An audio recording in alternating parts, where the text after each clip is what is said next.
And y'all see that pose right there? What that pose look like?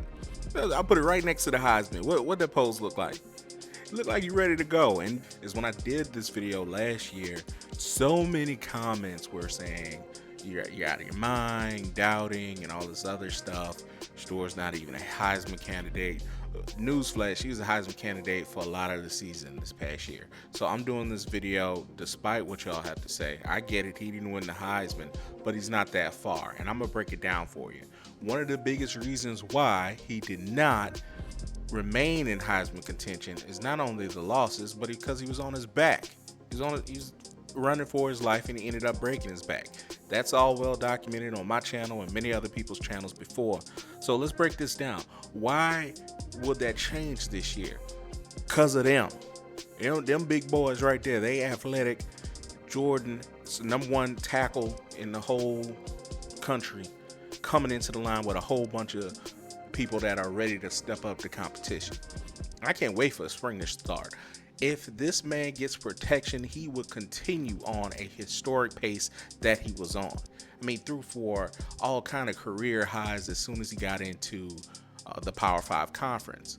So I am very, very excited about what I see on the screen right now. But besides that, moving on, I'm excited about Shedeur's talent, his talent level, what he's able to do and what he's been able to describe going into different interviews. He's talked about how last year the wide receiver option routes were a bit confusing because he didn't know what the receiver was going to do. It was based on whatever they saw.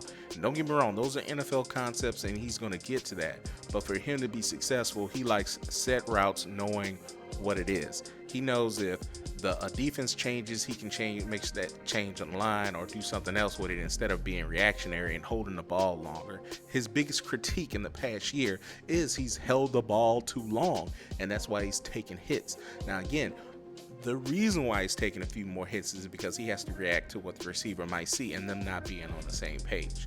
This year, it'll be more set defined routes and he'll be able to move a little bit, be well protected, and on top of that, know where he needs to throw the ball and if he needs to throw it away. But all right, y'all have heard enough of me talk about that. Let's talk about his Heisman chances and why it's still very, very high coming into this new season. You look at the last Heisman winner, Jayden Daniels out of LSU. Fantastic kid, came from Arizona State, which was the Pac-12, formerly Pac-12, and went to LSU. And in his senior season, Jayden Daniels had 3,800 yards, 40 touchdowns, 4 interceptions. They went 9-3 in the hardest conference, notoriously the hardest conference in the Power 5. I think the Pac-12 was actually the hardest conference last year, but that didn't matter. They all didn't win. Michigan, Jim Harbaugh did their thing. But we're moving on. So with me saying that, let's look at Shedeur's stats. And these are passing stats. I'm going to get to the rushing stats in a little bit. Shedeur had 3,230 yards, 27 touchdowns, and 3 interceptions. That 3 interceptions is crazy, which when you think about how much he actually threw. So the big difference why I want to make a distinction between Jayden Daniels and Shedeur is Jayden Daniels' rushing yards. He had over 1,000 rushing yards. It was something that's rarely ever seen, especially out of a quarterback that prolific. They dropped a few games. They really should have been playing in the SEC championship, but that's neither here nor there. Shedeur had negative rushing yards when he ended the season campaign this year with a game early. That means he took a lot of sacks, and for whatever the formula is, they take into account sacks. He rushed for more yards than he lost, but because of the sacks, it made him be a negative. We don't know his true rushing yards. But with that being said, that's not his game. He's not going to run for 1,000 yards in the season coming up. That's just not what he does. He's a bigger kid. I'm sure he can withstand that if he's putting in the right places and runs when he needs to, but that's not a part of his game. Jayden Daniels, that's a part of his game. He's dynamic. He wants to be on the move and throw the ball and run the ball at the same time. With that being said, 3 interceptions is crazy, and I want us to give Jayden Daniels some love because he's going to be a top 5 pick. 4 interceptions is crazy, throwing for 3,800 yards and 40 touchdowns. So looking at that, that's not a big gap. If Shedeur plays the last game, has a 300 to 500 yard game, his numbers are really similar for the passing yards. He really led the Power Five, really all of college football in passing yards for a good stretch before he started taking hits and things get, they figured the offense out basically. So the thing he's gonna have to step up on is the 27 touchdowns. You can't win the Heisman based on everything else that people have going on. If you look at the last Heisman winner, 27 touchdowns is not going to do it. 3 interceptions are really good. I think he's always going to keep his interceptions low.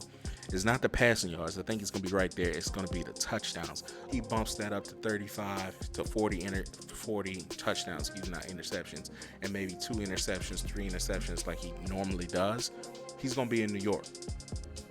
Depending on what the school does, they're going to be in the college football playoffs. It's not far-fetched. Then you want to look at the competition for next year. One of the biggest things about the Heisman each and every year is the competition between the other players. You look back at Coach Prime and his, campaign for his junior or senior year or whatever it was. He went up against Jayden Sanders, who had the greatest college football season, in my opinion, period, bar none. So if somebody blows it out of the water, you're not going to win the Heisman. But we can look at his peers. The last year, a quarterback won. I'm assuming a quarterback will win again this year. Typically, it's a quarterback award. I think his biggest competition, even though there's Carson, Beck, Quinn Evers, all these people, whatever, I think it's going to be Jalen Milroe. I mean, the way he came on last year, if he's going to have the keys to the offense for the new Alabama coach that came from University of Washington.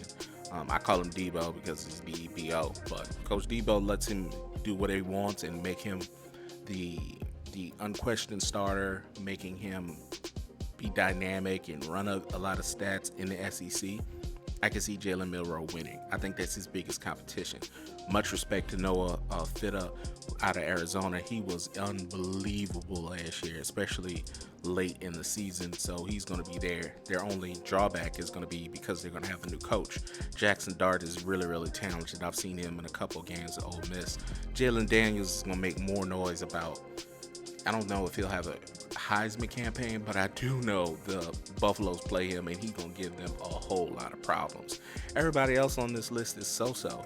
Quinn Evers might not even finish the year as the starter. I mean, you never know. Dillon Gabriel, come on, y'all. And I'm not saying the competition is gone, but the upper echelon level of competition is gone. Jayden Daniels, the Heisman winner, top 5. He's out of there. Caleb Williams, the person, generational talent, he's going to be #1 pick overall. Drake May, he's going to be out of there. The 8-year Bo Nix, he's going to be out of there. The only people he has left is the 8-year Dillon Gabriel, Quinn Evers, who's cool, Carson, Beck, all these other folks.